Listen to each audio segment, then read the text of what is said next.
We're at 5 practical ways to use digital marketing. And this is Connor Galway. I'm going to tell you a little bit about Connor before we get started. Connor Galway is president of Junction Consulting, a digital consultancy based in Vancouver, BC. He founded Junction in 2012 when he saw a need for organizations to expand their thinking about what's possible for digital value within an organization. As Junction strategist, he spends his days researching, training, and solving problems with clients.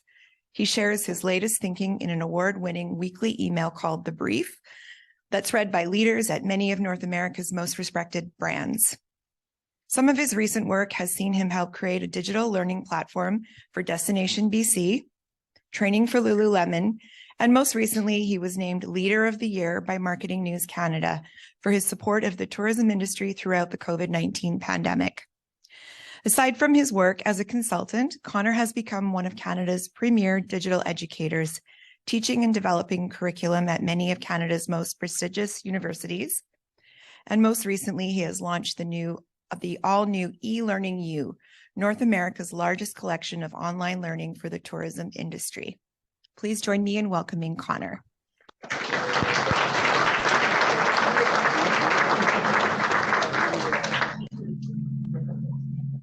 Hi, everyone. My name is Connor. Oh my God, it feels good to be back in person, doesn't it? And maybe this is redundant at this point because you all have been open and doing great work, but I just got to go to my first conference since 2019, 2 months ago. And I noticed at the conference that people were literally like running across the conference floor, like jumping on each other. And I remember thinking to myself, like, this is why we work in tourism and hospitality, right? Like, we don't work in tourism and hospitality because we want to sit behind our desks and because we want to create content for the internet, which is a great segue into today's talk because we're going to be talking about digital marketing. But specifically what I want to talk to you about today is a project that my team and I got to work on back in 2021, so I guess just a year ago now. And it was probably my favorite project I ever got to work on, specifically because the job was basically Destination BC called me up and they said, we're coming back. Right, the industry is coming back. We're going to be reintroducing tourism. We're going to be reintroducing tourism. We're going to be reintroducing people back into these businesses. And so what we need is to be able to take all of this like amazing, it's fine, you all can hear me, right? We're going to take all of this, hopefully it'll come back. All of this amazing creativity, all of this like digital content, these digital experiences, basically the way that we've integrated digital into our businesses. We don't want to lose that, but we still want to support businesses with our reopenings. We want to make sure that everybody has the tools that they need. So what they did effectively was they paired up my team with 16 local businesses across BC. And they said, let's take what they do so well, and let's take what you all know, which is digital marketing and research and all the strategy behind things. Let's pair those things up and let's try to create a better version of these businesses for the future. So what we got to do was effectively learn from all of these amazing folks over the course of about 6 weeks. If we can get this deck working. Basically, we got to work with all these amazing businesses, and we learned a bunch of, thank you very much. We learned a bunch of very specific lessons that I want to share with you today. So, but when we did that, when we ran the training, when we did the work, at first we thought, well, why should we just keep this to ourselves? Why should we just keep this within these 16 businesses? Why don't we share this with the world? And we thought, let's just put it as an article on our website. That way we can send it to people. People can refer back to it. Then people seemed to really like it. So they started to link to it. They started to share it. I started to get invited out to podcasts. I started to get invited to write articles. And this one in particular, I don't know if you all saw it, this was in the quarterly pour. This was effectively our findings from that project. Well, that made my phone ring again. And next thing you know, I'm here. So what I'm going to do effectively is take everything that we talked about in that project and everything that we talked about in that article and distill it down into 5 very specific things that we've learned. And what I can promise you is they're not revolutionary. They're not going to like be outside of whatever anyone is capable of or what our budgets are capable of. But what they are going to do is draw a clear distinction between the businesses that really are leaning into digital as an opportunity and the ones that just kind of seem to be spinning their wheels. And we mentioned this award here. We can move on from that. One of the things that also sparked from this was we had this idea that we could take what we learned and take all of this knowledge and information and share it with people online in a very accessible way. So we launched this platform called eLearningU. I'll tell you more about that at the end, but first we'll talk about the project itself. So one of the things that we did when we worked with these businesses is we said, well, we've all been talking about social media. We've all been talking about websites and email marketing and digital advertising into these like isolations, in these bubbles. What if we flipped our perspective and instead we said, what does the actual guest journey look like? What does it actually look like for somebody to go from, I've never heard of your business, to now I'm kind of interested in your business, to now I'm maybe planning to come and visit the tasting room or come to wherever it is that you do business, and then finally make a purchase decision.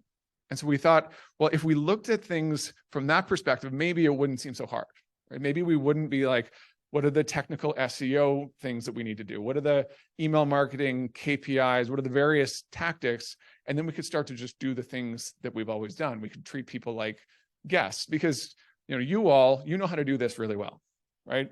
The guest experience is something that everybody in this room is an expert at. So I'm not going to pretend to be able to tell you how to run your business because, like, frankly, this has been going on for 200, 500 years.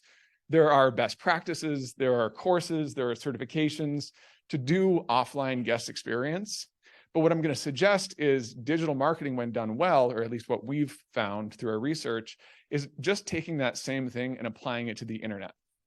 And so digital marketing right now typically kind of looks like this, right? So we remember that view of the brewery that we just saw, beautiful, right? Like well staged, great design, good customer service.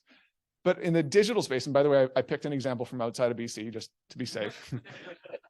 This one is from Colorado. And the reason I picked this one actually is because I think that they're doing a very good job in isolation. Their social media actually has a lot of followers, believe it or not. Their email, there's a lot of personality there. They have a pretty good looking website. Like all of these things in isolation are working well. But if we compare this to what it's like to walk into a tap room or a brewery, it's a mess. Right? This isn't a good guest experience. This isn't something that if we looked at it like this, and I promise you, if these people in Colorado looked at it on a board this way, they would be like, oh, shoot, right? Like we're not introducing people to the business. We're not taking them by the hand. We're not giving them the same quality of experience that we would in person because like we're really good at that in-person guest experience. But when it comes to digital, we've kind of splintered everything, right? And I don't know if you all feel this way, but this is certainly something I've observed, which is like email lives over here, social lives over there, website lives over here, and all of those things kind of exist to sell. They exist to promote. But I'm going to suggest that the digital guest experience is actually much more than that. It's as much of the guest experience as it is when people walk through the front door, where they interact with staff, even when they walk up the door and we say, have a nice day and come back soon.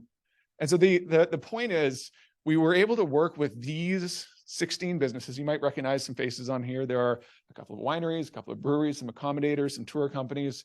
And effectively what we did is we didn't just look at their businesses, right? Because we're only going to learn so much from looking at the individual businesses. We said, we want to learn what you do really well and effectively what your guest experience is. What is it that you're doing that people love? Why do they come back year after year?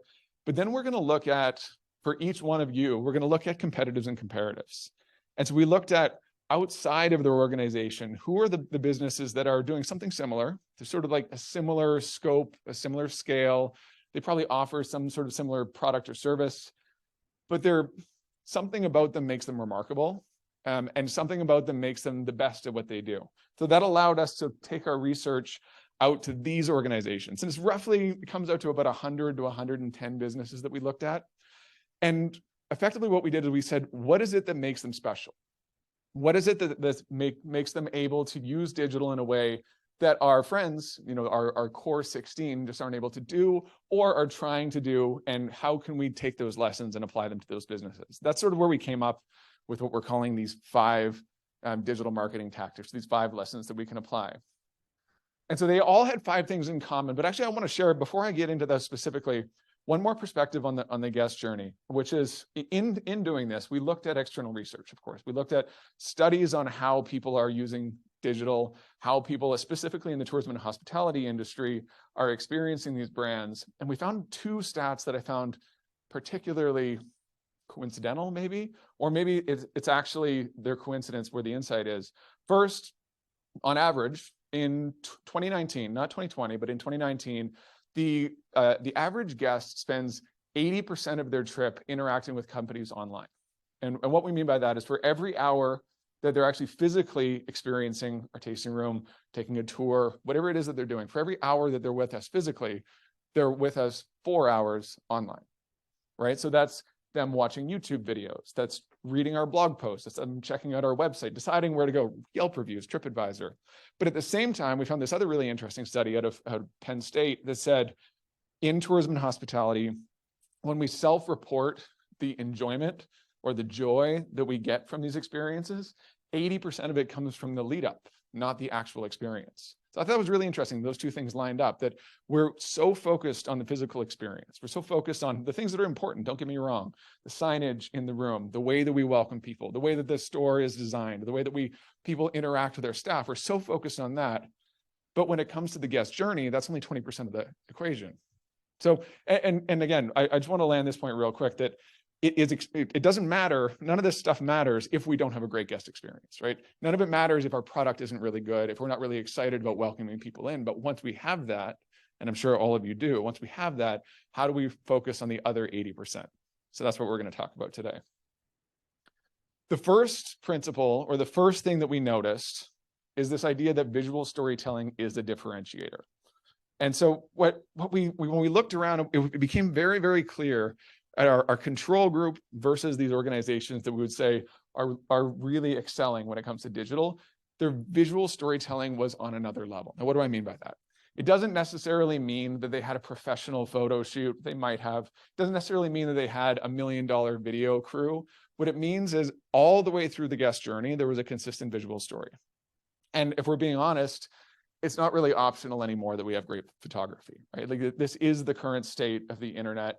When we look across the brands, we go like, yeah, they're doing a really good job.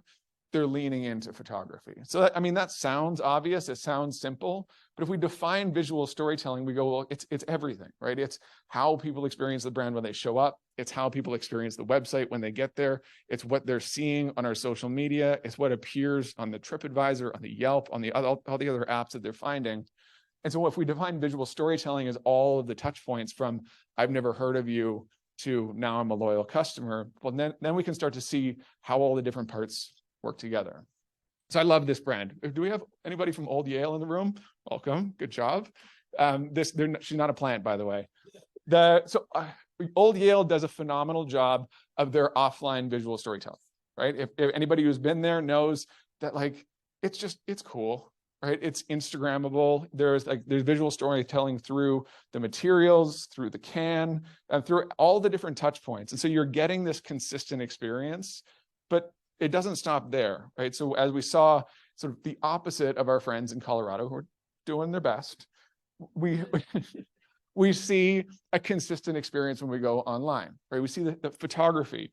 We see visual cues. We see iconography. We see colors that tell a consistent story that says, hey, if you come here, you're going to have an experience that's consistent with your online experience. And even more so, and this is one of the things that I think that we leave value on the table, is after somebody comes and visits us, they go back to the digital experience and they go, it's not exactly what I saw. It's not exactly how I felt, or well, it's not exactly what I experienced. And so then we don't get social sharing. We don't get reviews online. We don't get people telling their friends about us, because there's an inconsistency there. And so that, again, that might seem simple, but sometimes the simple things are the most powerful, because as we looked across these 120 brands, it just became so obvious the difference between those who had clearly considered their visual storytelling across all their properties and those who were just kind of going with a scattershot.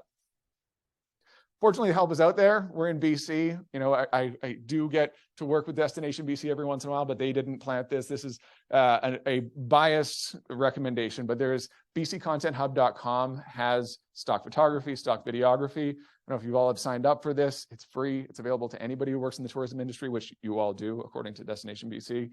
And then we don't have to use professional photography for everything. Like I think about 10 years ago when I started working in this space, a camera that would take the level of quality of photography that we get from an iPhone right now would be $25,000. And not only that, the idea that we would have a photo shoot just for the internet, I got laughed out of offices, right? There was like no way that we were going to take pictures just for Facebook or even just for the website. Now, I think we can all agree and appreciate that spending a couple of hours getting some people together, getting some product, staging a shoot, Makes sense, right? So we can do that just by setting aside a little bit of time. And unfortunately, there's lots of resources out there for those of us, and I would call myself a non-creative, for those of us who are non-creatives, to just learn from those who are out there. Later, by the way, Vancouver-based tech company does a great job with their online education when it comes to photography and creativity. So it doesn't mean that we have to spend thousands of dollars in photography. It just means that we have to be intentional about it. Second, there's this concept called anchor content. Now, anchor content, for those of you who have been doing digital or digital marketing for a while, this is no stranger to you.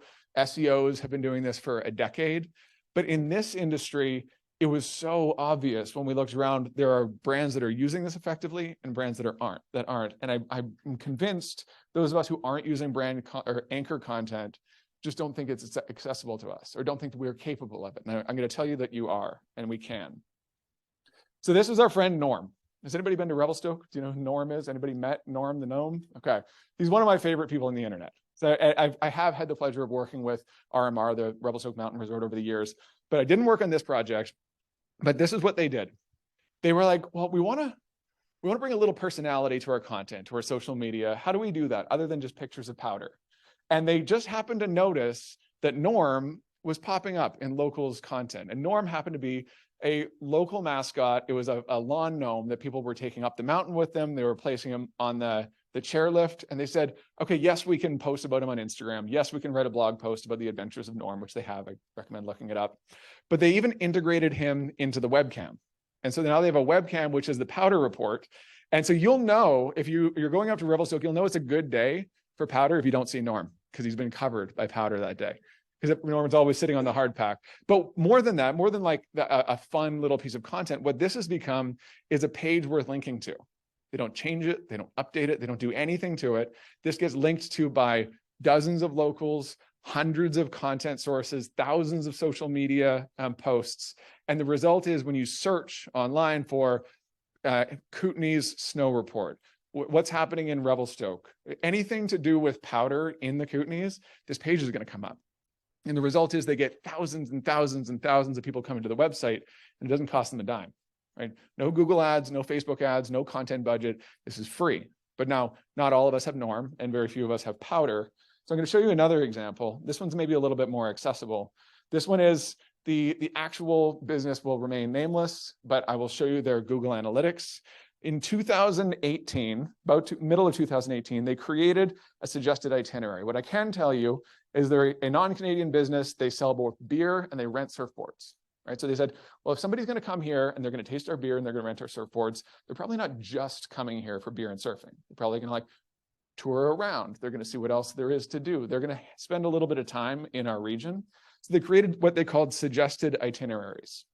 This page on their website, they made it once. They've updated it a little bit since then, but effectively they just put it out into the world. They tweeted it, they posted it. And what happened is it did okay.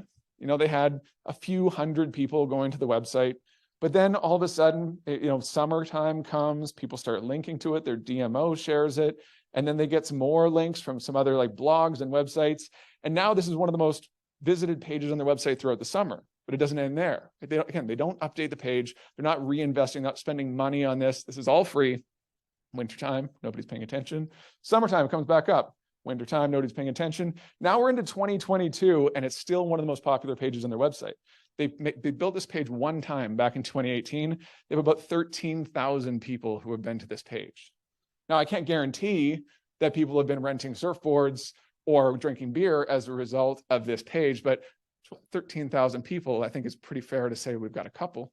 And so the value of this page and value of pages like it are things that we all can do, right? We're all capable of creating the definitive article of, the guide to. And so when we think about, well, can I create anchor content? I don't have a Norm. Maybe I don't have the itinerary for my region. You might say, well, what are my customers asking for? Are your customers asking about, are your customers beer nerds? Do they want to know about hops and yeast, and do they want to know about process? Or are they about experience, right? Do they want to know what it's like when they come to your area? Do they want to know the story behind your brewery or the team? And so, I mean, you know your customers better than I ever will. And so if there is a question that keeps coming up, chances are there's a piece of content that can be created around it, and it just keeps paying off over and over and over again. And so the best brands that we noticed weren't the ones that were putting out a blog post a week and an email a week and constantly Instagram posts. So there was ones who had created really high quality content and managed to use that to build value over time. And I mentioned earlier on, I would shout out BC Ale Trail, and not a plant either, but I'm a huge fan of the content that they're creating. Here's 3 pieces that they've created. One, experience Prince George family style on this weekend getaway, right? Obvious opportunity for anchor content. Now, not all of these or not any of these will necessarily get the same type of results that we saw in those Google Analytics, but they all have a chance to. Right? We got cycling in search of beer, cider, and sunshine on the Southern Gulf Islands of Salt Spring, Pounder, and Maine with Joe Weeb. Any of those search terms can start getting picked up by indexes and start to appear at the top of search rankings. And this is publicly available data, so I'm not sharing anything that's private. We all look at BC Ale Trail and we go, they're crushing it in social media, right? Their email is fantastic. But if we look at the traffic that's publicly available on any indexing site, if we look at the traffic that's going to their website, 46.5% of that traffic is coming from search engines. So that means, yes, their Instagram is great. Yes, their content is really good, but the most value that they're getting is from pieces of content like this. So when we think about our own content, we think about what we're doing to promote our company or promote our business or promote our experience. Yes, like I'm the social media guy. I'm like, let's create reels, let's try out TikTok and all of those things. But this is where we're getting the value. This is where we're getting traffic that can eventually turn into visitors. And then this is digging under the hood just a little bit, but it's just maybe a suggestion or a proof point. We see, okay, what are they ranking for? This one's my favorite. BC Ale Trail. Not everyone on the internet knows how to spell. But we also see we've got people's names. We've got Port Moody Brewery. These are all search terms, which, with apologies to BC Ale Trail, everybody here in the room can start to pick up some of this traffic, right? So not that we're in competition, but there's opportunity. This is a proof point that any one of us can start putting out content and start getting these people coming to our website, getting interested in our individual properties. All right, email. Email, the opportunity for email is at an all-time high. And I usually get people rolling their eyes at me when I say this, but trust me, I'm biased because I write an email every Monday. It's been the #1 thing for my organization. Basically, all we do is write an email, and that's our whole marketing plan. And so we don't sell beer, but so how does that relate to the hospitality industry? First, 77% of brands this year have seen an increase in engagement in their emails. So why might that be? Well, over the last few years, we've had a couple of things happen. We've had Castle, we've had GDPR, we've had these regulations that have come in that have made it very difficult, if not impossible, to just jam people's inboxes full of garbage. So what that means is those of us who are creating really good content that people want to see, that they like to see, we're rising to the top, and people are actually opening our emails. At the same time, and I love this stat, almost 60% of people report that a marketing email has influenced their purchases. Now, think about this word report for a second. If somebody asks you, how did you make a purchase? If they ask you why you bought something, we're always going to say, well, because I chose it, right? Because I am a free thinker. I'm not influenced by advertising or brand messaging, right? The fact that 60% of people admitted that an email actually influenced their purchase means that the number is probably a lot higher than that. So we have more emails being opened. We have a significant number of people who are making purchase decisions as a result of emails. But the problem is most of our emails look like this, right? This is why we unsubscribe. And this is why we roll our eyes and we go, email marketing is junk, or email marketing is, nobody wants to see an email from a brand because this is what we think of, right? Nobody's clicking that for a variety of reasons. But this is what email can look like. Right? And it's not even difficult because we have software that makes this available now. This is what email looks like from a small little food delivery company, or from Tahoe, or from a startup beer company. And what they all have in common is they tell a story. Right? What all of these emails do is they bring people along for the ride in the same way that our social does, in the same way that our websites do, in the same way that all of our content does. For some reason, though, when we put our email hats on, our brains turn off and we create these. I don't know why that is. I think it's because we call it an e-blast, right? We call it this idea that we're somehow like pumping a message in front of people. And because we have such good analytics around email, we're just like addicted to those clicks and those sales. But if we do this, People open our emails. We develop relationships. If you think about it, email is the most intimate relationship that we can have with customers, right? It's directly in their inbox. It's on their phones. It's one-to-one. We can personalize the emails, which is all the reasons why I think that email is massively underrated. Most of you won't take this on. Some of you will, and you're going to come back a few weeks or a few months from now and be like, oh my goodness, this email thing is for real. I can offer you a little anecdote. I used to run a creative services agency. We're now a consultancy. Back when we did creative services, somebody would hire us. We'd do websites and social media and campaigns. Our dirty little secret is the first thing we would do is we'd spin up an email marketing campaign for them because we knew 100% for sure we could drive at least a couple of sales. If we can do that, we get them hooked every single time. They're like, oh my, somebody actually came physically into my business because of something that happened on the internet. Now they're addicted, and now we can get them to do whatever we want. Right? I don't do creative services anymore. But if you're trying to sell digital or trying to sell what you're doing into your boss or into your owner, maybe take that little tip. So when it comes to email, a couple of things. One, keep it simple, right? Like these are beautiful looking emails. It doesn't have to look like this. It just needs to be simple. It needs to be something obvious that people would want to sign up for, want to continue to open. We need to deliver value, right? And value is not necessarily a promotion. Every once in a while, of course, we have a new beer out, we have a new offer, we have a delivery service. Yes, we can do promotions, we can do discounting, but we need to be able to tell people this is why you should sign up for our email. And you'll see why in a second. 3, we need to do it consistently. An email that we send out once a month is much better than an email that we send out once a week, and then once a quarter, and then once a month, and then once a week. If we don't do it consistently, people are going to forget who we are. They're going to hit unsubscribe. We have to commit to a schedule that works for us. And then this is the exciting part, why I'm obsessed with email. One of the reasons is because then you can tell everyone. And so when you are at a party, when you're at a conference, when you're talking to somebody on the internet, and they're like, oh, tell me a little bit more about what you do. And like, how might I, check out your brand a little bit more? Right now, you have 2 options. Go to our website, which is kind of a waste, right? Like, so they go to your website and then they're gone. Or come into our tasting room. And like, maybe they will, maybe they won't. You're like, oh, come in, I'll buy you a pint. But it's a bit of a lift. But if we tell them we have this really dope email, and every week we're sending out updates, we're talking about the industry, we're talking about really interesting things that people might not know about, behind the scenes stories, you should sign up. Now all of a sudden we deepen that relationship. Now we're one step closer to somebody becoming a loyal customer, somebody becoming somebody who's going to tell their friends about us, because really that's the ultimate goal.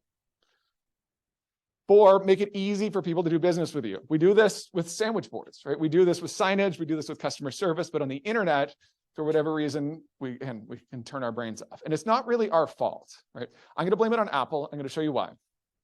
This is how we design websites, right? We have these big, beautiful Apple monitors. And our website designer is like, look at how great the customer experience is going to be. We're like, yeah, I should put a little book now button up there. And what about social media integration? Should we put a video in there? It's going to be awesome. This is not how people actually experience our websites. This is only how web designers present our websites. This is how people experience our websites. They're walking down the street. They're like, you know what? I should probably find a place to take my friends this weekend. Like, I heard about this craft brewery. I'm going to check it out on their website, scrolling through. Oh, what is this shop? Is that where I find information about them? No. All right, contact, age verification.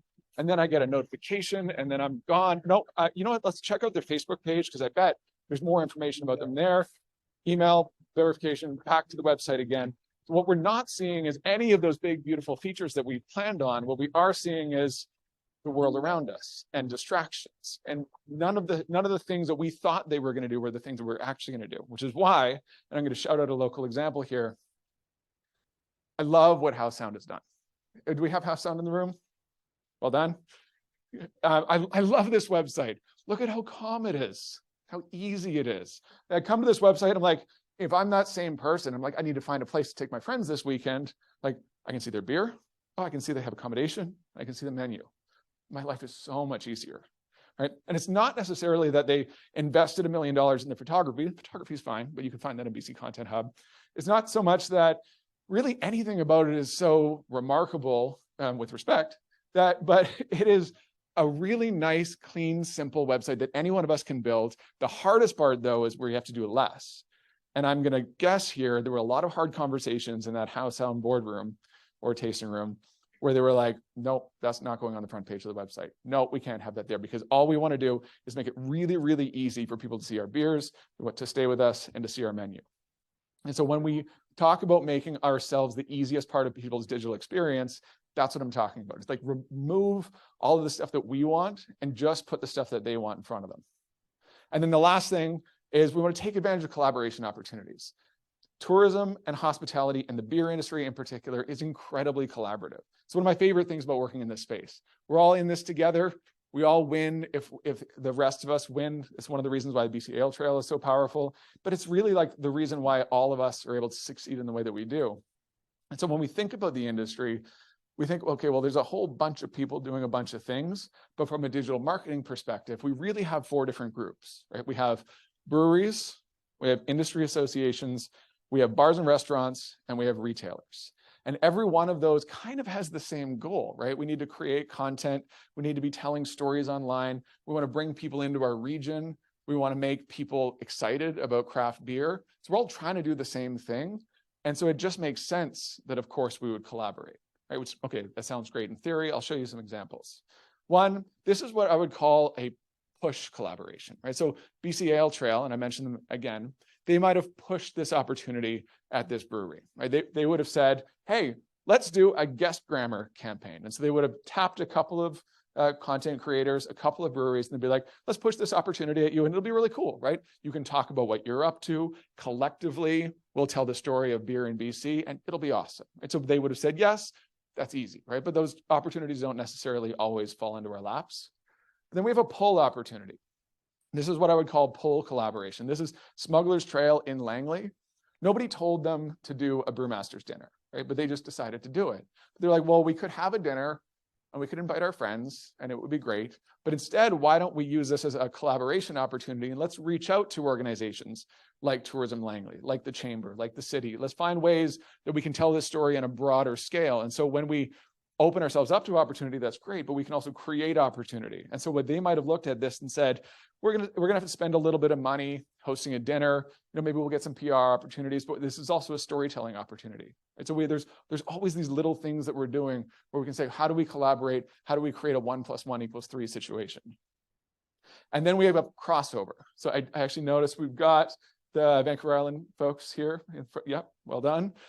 So the Vancouver Island crossover with the Lunch Lady. So the Lunch Lady, if you're not familiar, it's a great local restaurant in Vancouver. So we've got crossovers all over the place. It's a simple one. We also have, we've got wineries, we've got beer, so we got golf courses, we've got hotels, we've got farmers markets. Then all of us are trying to create content, do photo shoots. So it might be that they have a photographer on staff. We've got a beautiful tasting room.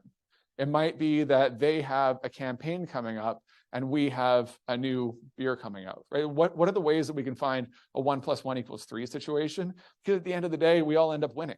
And so you might say, I don't have the budget, I don't have the ability, I don't have the resources, but when we find crossover opportunities, when we find collaborations, it's incredible what we can create. But this is the big thing that we found when we looked at all of the different businesses, when we looked at all of the best practices.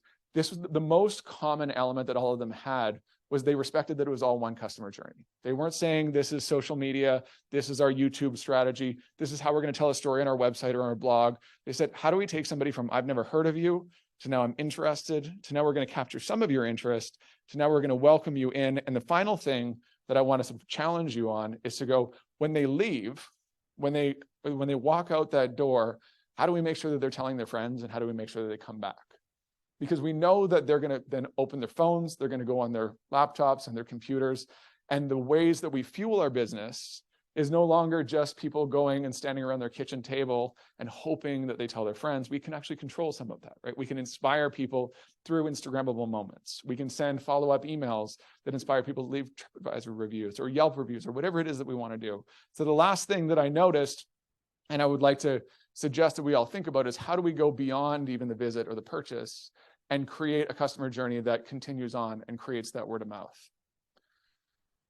So to summarize here, the 5 things that we noticed, none of them revolutionary, none of them really even that resource intensive, but were so obvious when we looked at the best versus the average, was 1, a consistent visual story, 2, content that was legitimately helpful to the point that people wanted to link to it and tell their friends about it, 3, effective email, which again is the massively underrated opportunity. 4 is simple CTAs, calls to action, really easy ways for people to do business with us. And 5, collaborate, because we are all in this together. We have an opportunity to think about 1 + 1 = 3. What are all the ways that we can get better together? And so the last thing I want to leave you with, I mentioned eLearningU, and so I want to tell you about this very briefly. But we found all of this information, all of this content, all of this opportunity, and we wanted to be able to share it with as many people as possible. And at the same time, as a matter of fact, I got invited to be a guest speaker on something called eLearningU.